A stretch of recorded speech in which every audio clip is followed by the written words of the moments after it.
Niteka ridasanzwe gusubira guhura namwe mu biganiro bica kuri runo rubuga rwacu rwa YouTube Pisco Entertainment and Media.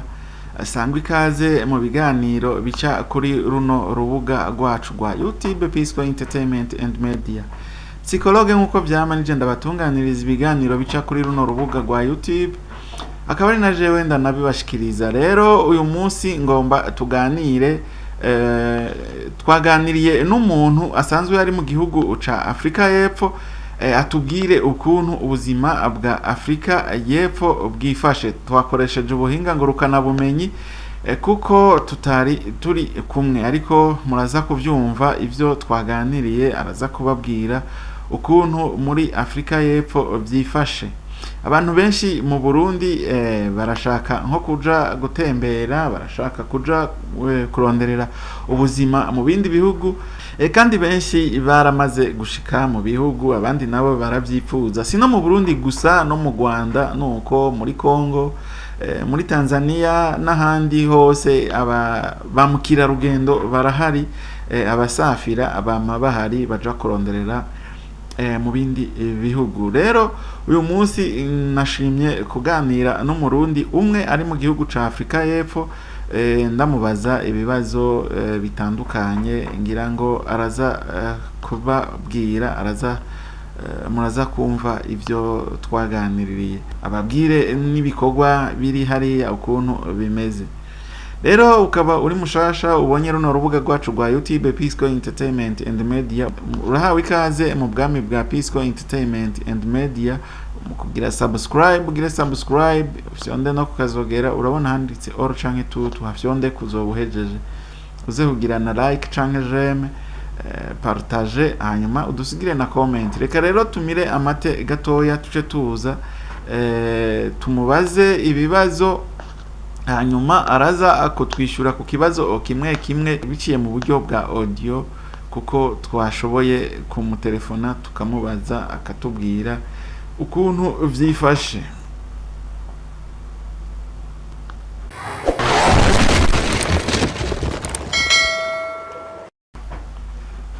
Turasubiye kubaramutsa, sangwa ikaze mu idonido rya kino kiganiro. Rero nashoboye gukoresha ubutumwa kumwandikira ndamubaza ibibazo bimwe bimwe, nawe arashobora kuza aranyishyura. Rero reka tumutege yompi, mwumvirize ivyo twashoboye kuganira, ivyo yashoboye kumbwira vyerekeye ubuzima busanzwe buri muri ku banyamahanga, ukuntu basanzwe bibereyeho mu gihugu ca Afrika y'Epfo.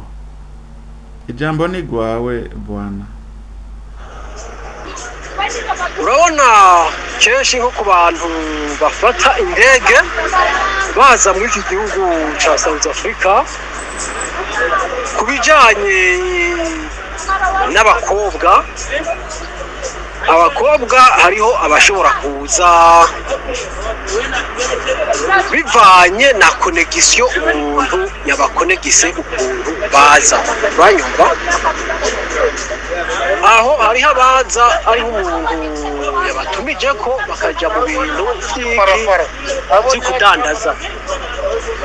vy'ukudandaza, hariho impuzu bagurisha barangura, abarizo badandaza, uranyumva.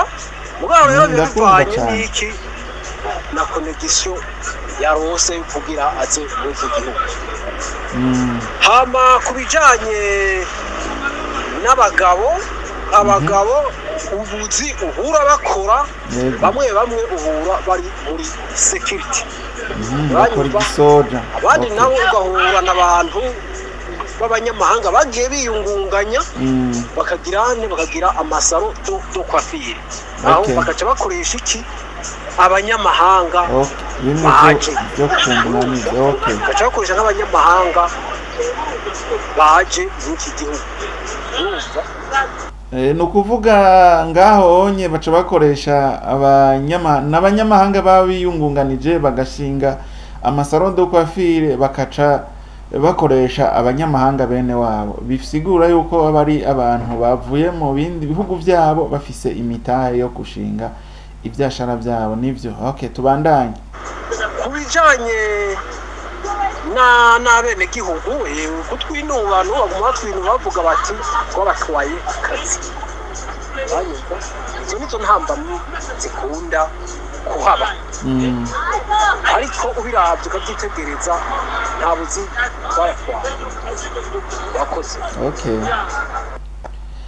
Hose niko bimeze abantu bashobora kuvuga ngo mwabatwaye ubuzi akenshi usanga ari ba bantu batagira ico bakora badashaka no gukora baba bakeneye kujya bicaye kuko mu bihugu byo hanze ndazi yuko umunyamahanga donc agiye muri ico gihugu ibyo gukora arakora kuko ahanini niwe aba avuga ati ni jewe ni ingikiremve ndacirashe ko nta mama nta data nta famille mfise ahanini nagwara ni jewe ego.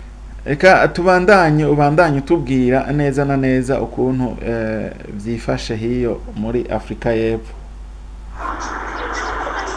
Nk'uko bivuze iki gihugu kizamwo abanyamahanga benshi cyane abanyamahanga benshi cyane bava mu bihugu bitandukanye nk'uko iki gihugu ku mugabane wa Afrika nico gihugu novuga gifise ubutunzi gikungahaye gitunze kizamwo abantu benshi hama ku bijanye n'ababosi ariko urumva ivyo bibura yuko umuntu adaturubitwa mushobora gupfa akantu iki umuntu be n'ubwo nyene udusanga ibiboroheye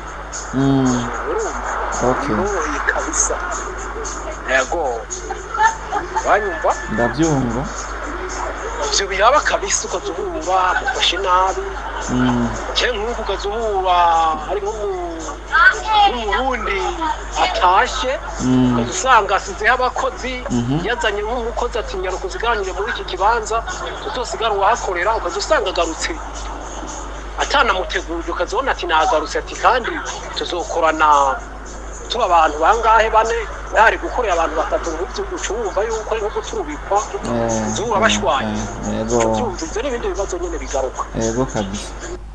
Ariko gatoya ngaho onye nashaka ubwire aba nk'abantu baba bari nko mu gihugu c'u Burundi nk'akarorero kuko nanje ndi Murundi kandi nanje narabaye mu buzima bwo mu gihugu niyumvira ku bantu bamaze gusafira udusanga twiyumvira duti abantu bagiye bobo babayeho mu buzima bwiza. Hari gihe umuntu ashobora kubona wa postinze nk'agafoto wibereye mu makungu wibereye kuri etage kaca yibaza ngo wibereye muri paradizo ca yipfuza nawe kuba nk'aho hantu. Ikintu woshobora kubabwira nk'abantu bakiciyumvira nk'ivyo onye wobabwira iki kugira ngo nabo ivyo vyo kwiyumvira kuja mu makungu bibaza yuko ari kuja kurya umunyenga ni nk'igiki wobabwira kugira ngo bazoje mu makungu bateguye umutima? Urabona mu ncamake ingaruzi inyuma gato urabona hariho abakizamwo baracumva kabisa ko nabikubwiye n'igihugu giteye imbere. Hariho abaza biyumvira ati ubuzima ni ubuzima bworoshe ariko urumva ahantu hose ninjyankuki kabisa urumva gukora kabisa. Rero abantu agira ati nicyo nkabona arashyitse mu gihugu ca South Africa ati ni igihugu gitunze ati abantu benshi barakijamwo ariko bisaba yuko ugenda buke buke kandi bikavana n'iki n'umuntu yagize nte yagutumije ko akaba yaguteguriye iki akazi ku buryo ukicara. Abantu benshi ivyo ntibashobora kubitahura. Rero nk'umuntu yofata ati je ndafashe ibege ati ndagiye mu gihugu ca South Africa ati kurondera ubuzima ata connection nimwe afise abariko arasaragura kabisa asaragura cyane nibe nivyo intambamyi zikunda kuba yego. Ariko rero hari ikindi kintu nshaka kumenya abanyamahanga bafatwa gute n'abanyagihugu basanzwe bari mu gihugu ca South Africa? Imvukira za South Africa babafata gute nko mu gihe muba muri mu mirimo ya misi yose canke mu mibano muri societe civile, donc nk'ababanyi babafata gute? Murabona yuko mwoba mubanye neza atangorane? Nshaka kubwira nk'abantu, mubwire nk'abantu babibaza yuko Afrika y'Epfo ari ahantu hameze neza, baravye nk'inyubako zihari, bibaza yuko muri Afrika y'Epfo ari muri paradizo. Nshaka ubabwire ico naco bakimenye, bimeze gute? Ku munyamahanga nawe ku mwene gihugu baramwinuba, amayinubwa cyane, akinubwa mu bintu byinshi vyandagutakiye, nareka kwinubwa naho mwamuyanga barakwinumba mucamake, yego ako ikigira gahoro. Ivyo birumvikana kabisa yuko ashobora kuba bakwinuba, kuko ntibaba bazi yuva, baba bakubonye ngaho, udusanga ari hatari, kandi udusanga n'imico mutayihuje. Ni nayo mpamvu kukwinuba bitegerezwa, nivyo nayo nko ku bantu kiruti barakijemwo, bisaba kuza buke buke, bisaba kuza buke buke cyane, babanje kwitonda kabisa. Icyo nico cya mbere nyamukuru.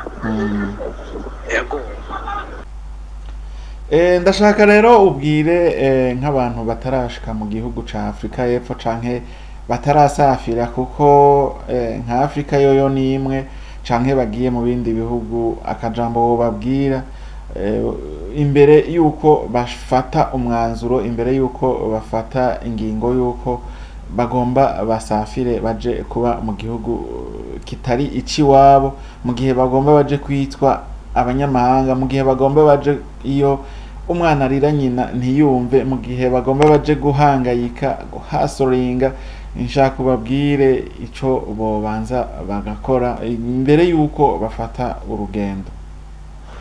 Umunyamahanga wese aramutse aje muri iki gihugu, amenya byose ko ari we yimenya, biri ku gatwi we, ntabwo abaje gushira amaboko mu mpuzo ngo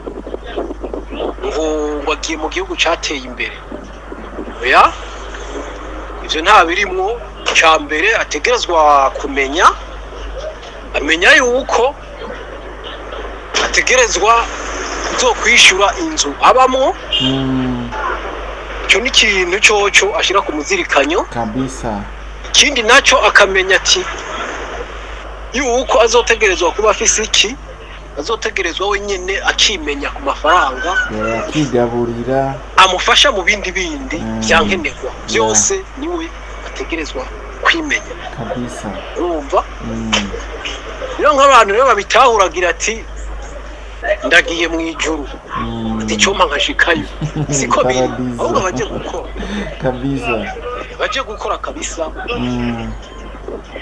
Ntacishijemo sinzi ukuntu, sinzi ko mvirije ujya mu yagiye Dubai, ke bavuganye n'ujya gahera akorera ku mukubito, baravyumvise noneho bisa nabijya. Okay, urakoze bwana kutubwira muri make ukuntu ubuzima bwo hiyo onye bwifashe, ukuntu ibintu bimeze. Reka tugushimire cyane, ngira ngo nitwasubira kugukenera uzotubwira, uduhe umuco, utubwire na cyane kuvyerekeye abanyamahanga basanzwe bari muri ico gihugu usanzwe utuyemwo ca Afrika y'Epfo canke South Africa, kira majepfo ya Afrika. Rero turagushimiye, Imana iguhezagire. Ngira ngo kandi bavyumvise, abashoboye kumviriza kino kiganiro bumvise yuko muri Afrika y'Epfo atari mwijuru, ari ahantu ku isi, kandi abanyamahanga binubwa cyane n'abanyafrika y'Epfo. Ngira ngo bavyumvise. Rero ndabashimiye mwebwe mwashoboye kumviriza kino kiganiro kuva ku ntango gushika hano kigeze. Imana ibahezagire, ngira ngo mwumvise byinshi, ibindi navyo tuzobandanya batohoreza tubategurira ibiganiro bimeze nk'uku tubabariza abantu batemberereye mu bihugu na cane cane musanzwe muzi ko Burundi canke u Rwanda nibi bihugu nyene biri mu karere ka Afrika y'ibiyaga binini basafira cane ari bihugu bifise aba diaspora benshi tuzobandanya rero turababariza ukuntu abanyamahanga bafatwa muri ivyo bihugu byabo tuzogenda muri Aziya tuzogenda muri Europe tugende muri Amerika dushike hehe mu bindi bihugu nyene bitandukanye tugende turabaza ubuzima bw'abanyagihugu b'abanyamahanga ukuntu bafatwa n'ukuntu babayeho rero Psychologue njene nabateguriye kino kiganiro njewe kandi nanakibashikirije Imana ibahezagire ukaba utaragira subscribe kuri runo rubuga rwacu rwa YouTube P-Square Entertainment and Media usabwe kugira subscribe ufyonde no ukazogera urabona ahantu handitse all canke tout uhafyonde ko ufyonde no kuri like canke j'aime ufyonde no kuri partager uno butumwa ubusangiza abandi bose bino biganiro bisangiza abandi bose nabo bazohore babona ibiganiro biciye mu bwami bwa P-Square Entertainment and Media urasabwe no kudusigira a commentaire nimba wewe uri muri Afrika y'Epfo utubwire intambamyi muhura nazo mu gihe muzoba mwamaze mu gihe muba muri mu buzima bwanyu bwa misi yose utubwire kandi n'ukuntu mu mayira bibagora canke biborohera gushika mu gihugu ca South Africa Imana rero ibahezagire naho utaha mu kindi kiganiro ndabasezeye thank you